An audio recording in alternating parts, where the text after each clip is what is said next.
Рахмет әріптестер, қайырлы кеш көрермен. Біз бүгін болашақ зейнетақымыз туралы айтпақпыз. Бәлкім бұл тақырып дәл қазір көптеген жастар үшін қызық емес те шығар, бірақ ертелі кеш бәріміз тап осы мәселемен бетпе-бет келеріміз анық.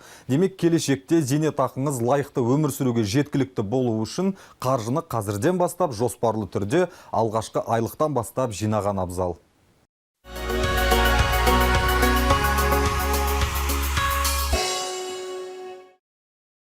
Қазір мен 34 жастамын. Зейнетке шыққанға дейін әлі 30 жылдай бар, бірақ мен өз қатарластарым келешекте зейнетақыны тек бірыңғай жинақтаушы зейнетақы қорынан алатынын жақсы білгеннен кейін зейнетақы шотымды тұрақты түрде толтыратын боламын. Ол үшін зейнетақы жинақтарынан берілетін төлемдердің қалай қалыптасатынын түсінген жөн.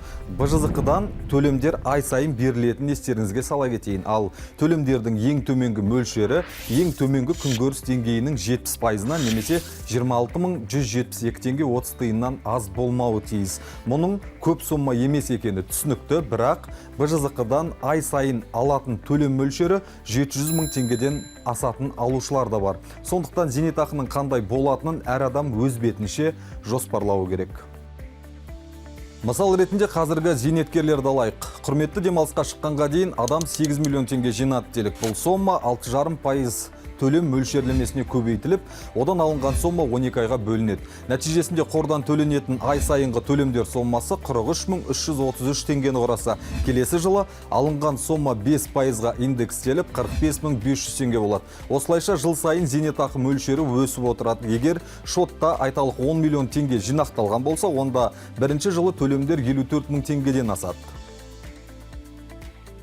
Осы есептеулерден шығатын негізгі қорытынды жинақ сомасы неғұрлым көп болса, төлем соғұрлым жоғары болады. Ал жинақтар ең алдымен жарналардың жүйелілігі мен толықтығына байланысты. Сонымен қатар қазіргі зейнеткерлерге жинақтаушы құрамдауыштан бөлек мемлекеттен зейнетақы төленеді. Бұл туралы менің көмекшім Теңгетай Әрине Нұрболат, қазір Қазақстандық зейнетақы жүйесінде төлемдер бюджеттен және БЖЗК-дан төленеді. Бұл ретте бюджеттен төленетін төлемдер 1998 жылға дейін жұмыс істегендер ғана ала алатын ортақ және базалық зейнетақыны қамтиды. Соңғысы адамның жұмыс істегені немесе істемегеніне қарамастан барлық қазақстандықтарға төленеді. Бірақ бұл ретте де жинақтаушы зейнетақы жүйесіне қатысу және жұмыс өтілі ескерілетін болады. Ол неғұрлым жоғары болса, төлемдерде соғұрлым жоғары болады. Осыдан ақ жинақтаушы құрамдауыштың 1998 жылға дейін жұмыс істемегендер үшін ерекше өзекті екенін көруге болады. Сонда мен бюджеттен базалық зейнетақы және БЖЗК-дағы жинақтарым есебінен төлемдер алады екенмін ғой.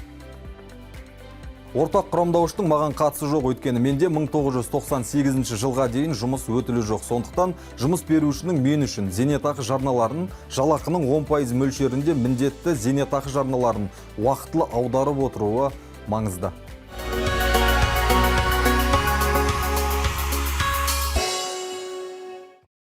Айтпақшы, осы тақырып бойынша салымшылардың бірінің қор сайтына жолдаған сауалын оқиын. Сәлеметсіз бе, егер менің жұмыс берушім қорға зейнетақы жарналарын тұрақты және уақытылы аудармаса, бұл менің болашақ зейнетақы мөлшеріме әсер етуі мүмкін бе? Жауабын қордың басқарушы директоры Мұрат Шәріповтен сұраймыз. Қайырлы кеш, сіз эфирдесіз. Сәлеметсіз бе? Сұрағыңызға рахмет. Зейнетақы жарналарының тұрақтылығы, мөлшері және жинақтарының жалпы сомасының арасында тікелей байланыс бар. Жарналар неғұрлым тұрақты болса, инвестициялық табыс соғұрлым көп болады. Жинақ сомасы өссе, сәйкесінше болашақ зейнетақы төлемдері де қомақты болады. Сондықтан біз барлық салымшыларға әр жалақыда міндетті жарналардың түсуін қатаң бақылауды ұсынамыз. Бұл үшін бірыңғай жинақтаушы зейнетақы қорының сайтындағы немесе ұялы қосымшасындағы жеке кабинетпен қолданған жөн.